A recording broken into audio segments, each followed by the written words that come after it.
Good morning, you're welcome to The Breakfast on Plus TV Africa. My name is Rome Paulson. It's Friday, the first weekend of 2025. It's the 10th of January 2025. How are you? How are you doing? How is your weekend coming along? How has the first week, the first working week of 2025 been for you? How has those goals been? Have you made your vision board? There's so many questions to ask, but I hope you're getting everything on lockdown and, you're moving into the year really nicely. All right, on today's breakfast show, we'll be looking at several hot topics, one of which is military to engage local arms manufacturers for defense. We'll also be having an education review, and this talks about disciplinary measures in Nigerian schools. We'll be taking global stories that made it to the front pages of our national dailies on the paper review, and also top trending stories in Nigeria right now. But first, let's check out our quote of the day.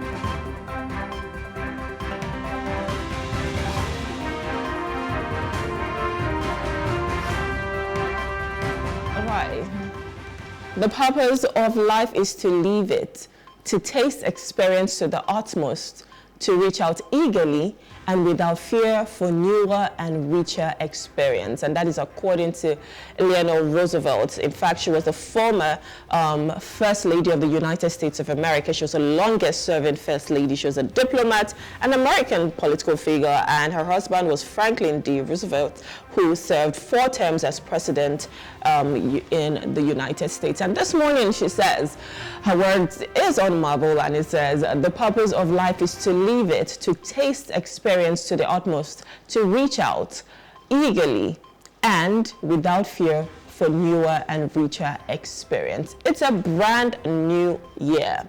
And what are you trying to do this year? What is your purpose this year? Is your purpose just to, be in the world and that's it? Or is your purpose to taste, experience it, to live it to the fullest, to live it to the utmost, to ensure that you're fulfilling your purpose every single day? It doesn't matter if you're taking giant strides or if you're taking one little step, but every day you're reaching for newer and richer experiences. Life shouldn't just be lived, without experiencing all the beauty that comes with it. You should be able to, have that mindset of I can do anything, I can go anywhere, I can do whatever I want to do. Obviously, as long as it's a good thing, not doing the bad things, but having new and better experiences, and with your friends, with your families, with your loved ones, ensuring that in your society, your purpose is being lived, your impact is being felt. And that's what Eleanor is telling us this morning, that you need to taste, experience this beautiful thing called life. All right, that's it for our quote of the day. We'll move over to our top trending stories. This first one says NASS criticizes capital project implementation in 2024 budget. The National Assembly has criticized the federal government over poor implementation of the capital projects in the 2024 budget, with only 25% of capital expenditure executed compared to 43% for recurrent spending. During a meeting with the Presidential Economic Team, lawmakers urged the Ministry of Finance to release more funds for infrastructure projects like roads, schools, and hospitals, which directly impact the majority of Nigerians. Senator Olamilekan Adeola and Representative Abubakar Bichi highlighted the need to reduce the high recurrent to capital expenditure ratio, calling for a shift from the current 80-20 to at least 60-40. The lawmakers stressed that capital projects are essential for economic growth and urged the government to avoid delays that could lead to abandoned projects. Finance Minister Wale Edu assured that astounding funds for capital projects will be released soon, while emphasizing the need for fiscal responsibility. Budget Minister Abubakar Bagudu attributed the high recurrent expenditure to security challenges and inherited liabilities, while Budget Office DG Tanimu Yakubu suggested legislative action to limit recurrent spending in future budgets. capital expenditure, obviously. If we're talking infrastructure, if we're talking development in our nation, we definitely want to see a lot of capital projects, happening. Today in Nigeria, most of the roads are depleted because they've been, they were made a long time ago. And I feel like one problem that we have in Nigeria is the maintenance culture. We do not have a good maintenance culture. And so, of course, the roads are bad.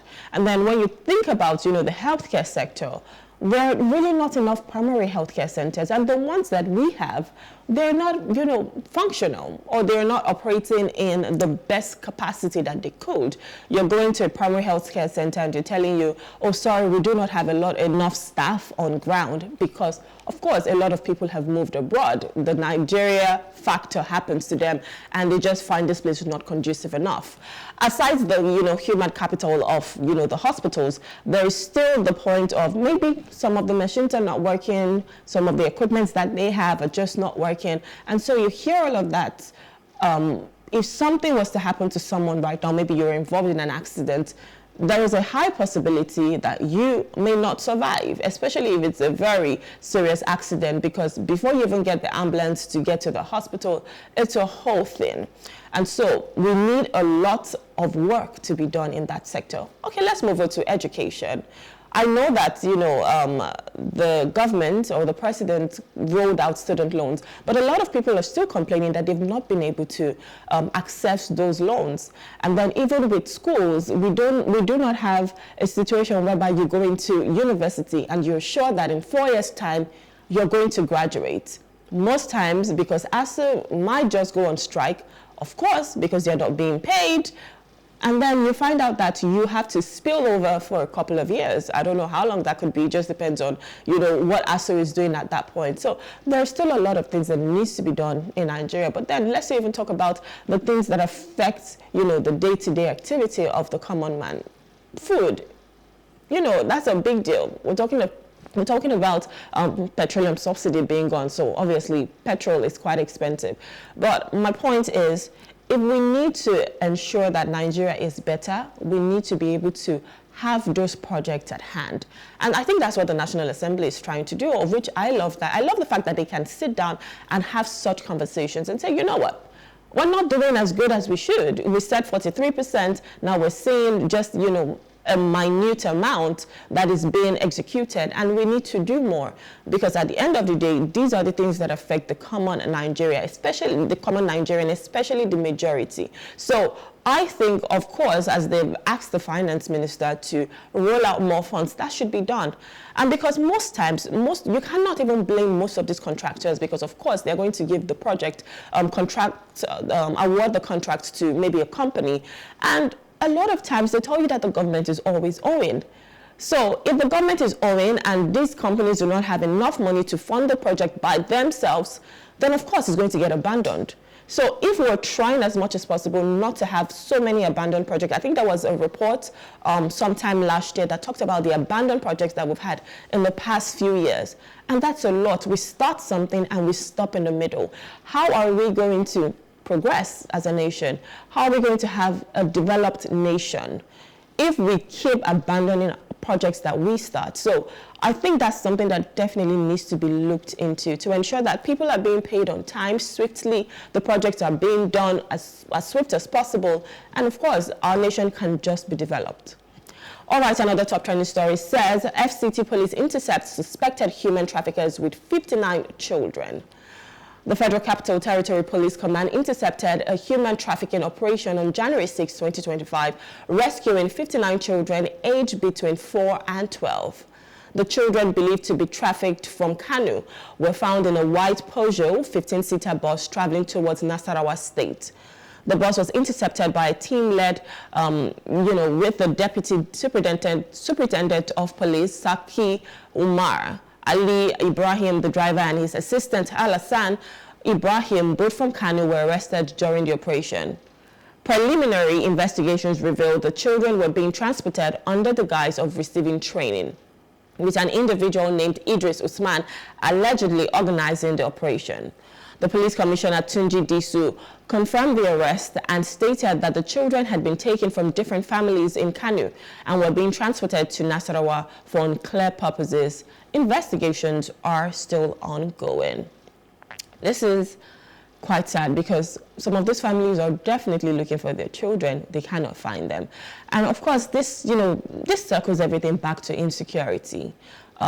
There's been a lot of kidnapping. Of course, now we're seeing human trafficking as well. Only God knows what these children are being used for, because of course some of the girls might be raped. They might have to give birth to kids. Some of the boys are going to be, put into criminal activities, or sometimes they even sell them for ritual purposes. And it's just sad and unfortunate that this is where we are in Nigeria, whereby you're not even sure of the safety of your children.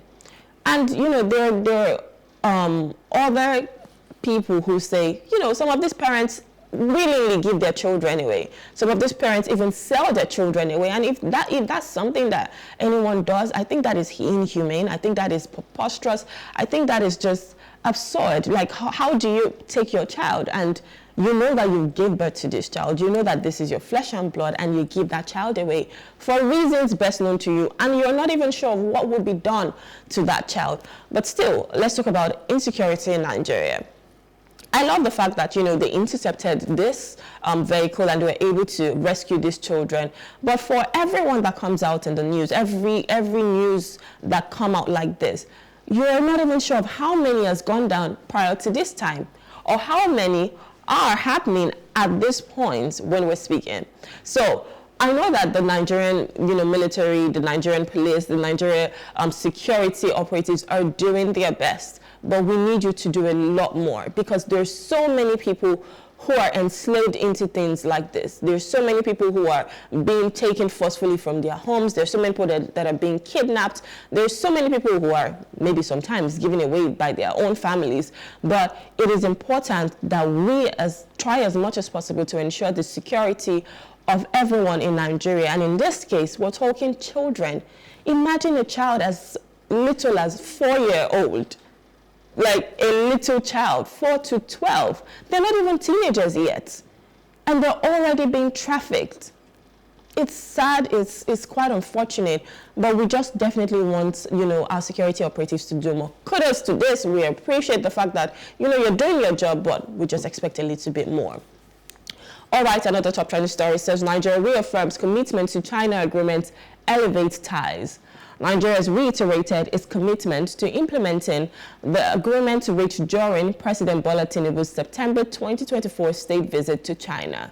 Minister of Foreign Affairs Ambassador Yusuf Toga highlighted the progress made on 4 memorandums of understanding signed during the visit, which upgraded Nigeria-China relations to a comprehensive strategic partnership.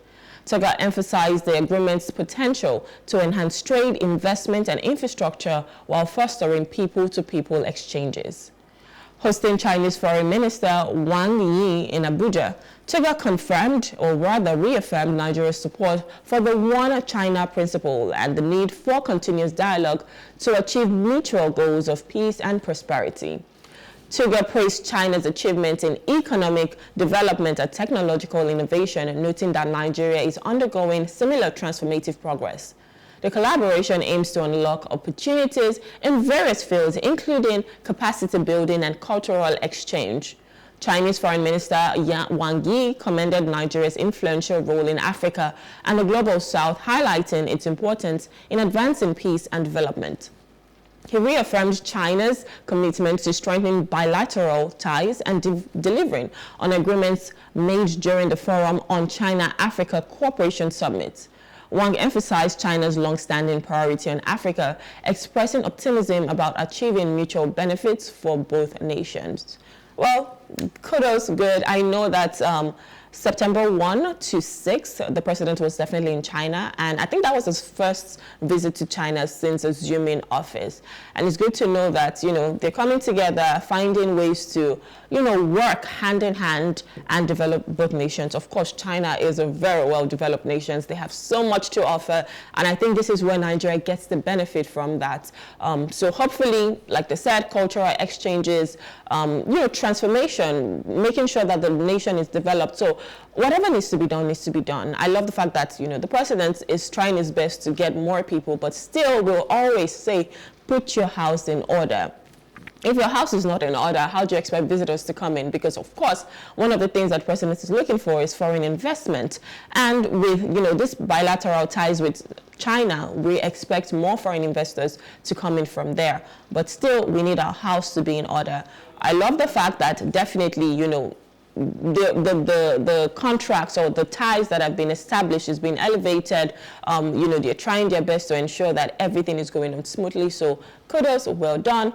But of course, let's just see how it goes.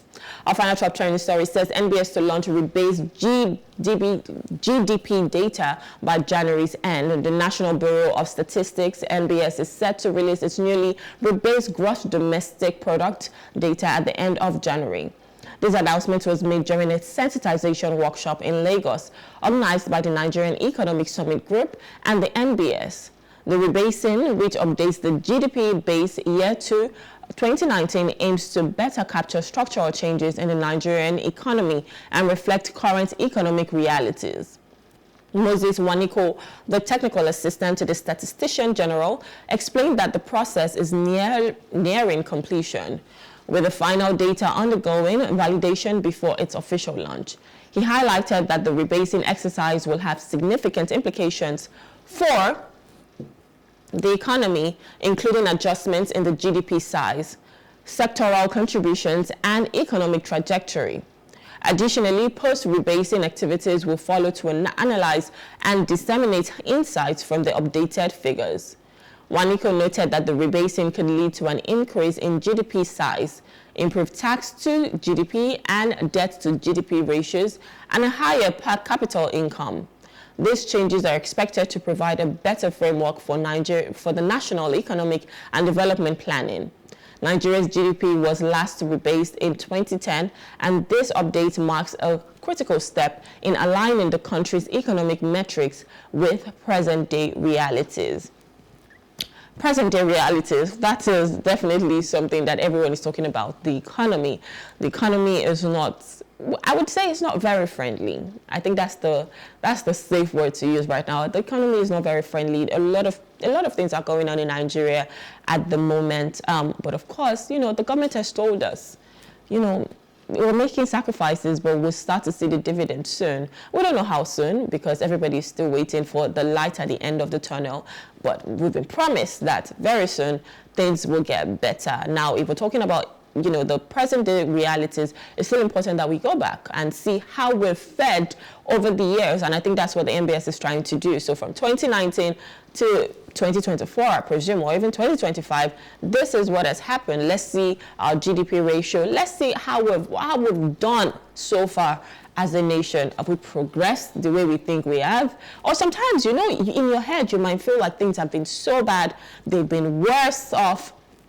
But then when you look at the data that you have in front of you, you realize that maybe it wasn't that bad. At the end of the day, we're moving several steps into the right direction. So, of course, we're just waiting for the official launch of this to see what has happened in Nigeria so far with the economy. So from back when and as of today.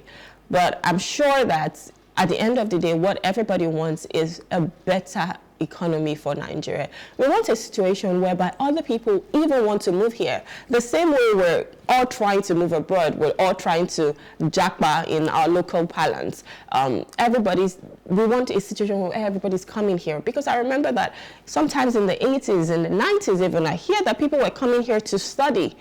University of Ibadan was one of the best universities in Nigeria.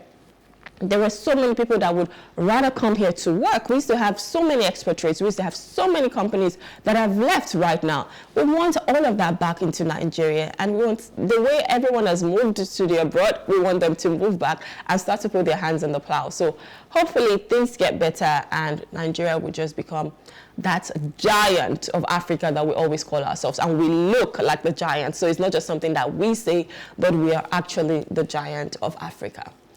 All right, that's it for our top trending stories. We'll go on a short break. We'll look at the weather. And when we return, we'll be reviewing the papers. So please stay with us.